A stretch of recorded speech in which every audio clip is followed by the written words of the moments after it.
नमस्कार, जय महाराष्ट्र मित्रांनो. येत्या लोकसभा निवडणुकीसाठी कोल्हापूर जागेवर महाविकास आघाडीकडून शाहू छत्रपती हे उमेदवार असतील हे जवळपास आता निश्चित झाले आहे. शाहू छत्रपती उभे राहणार असल्याने छत्रपती संभाजीराजे यांनीही निवडणुकीतून माघार घेतली आहे. कोल्हापूरची जागा महायुतीसाठी अवघड मानली जात आहे. त्यातच आता भाजपकडून धक्कादायक प्रस्ताव शिवसेनेपुढे ठेवण्यात आला आहे.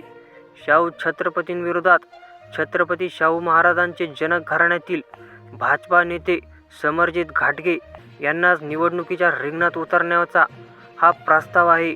खासदार संजय मंडलिक यांना विधान परिषदेचे सदस्य करून त्यांना राज्यमंत्रीपदाचे आश्वासन देण्यात येणार असल्याची माहिती आहे. मुख्यमंत्री एकनाथ शिंदे यांच्या दौऱ्यातील एका नेत्याने या प्रस्तावाला दुजोरा दिला आहे. पण खासदार मंडलिक यांनी मतदारसंघात मीच तगडा उमेदवार असल्याचे जाहीर केले आहे. दिल्लीतील गुरुवारी संध्याकाळी अमित शहा यांच्यासोबत देवेंद्र फडणवीस आणि राज्यातील नेत्यांची जी चर्चा झाली त्यात हा प्रस्ताव पुढे आला आहे.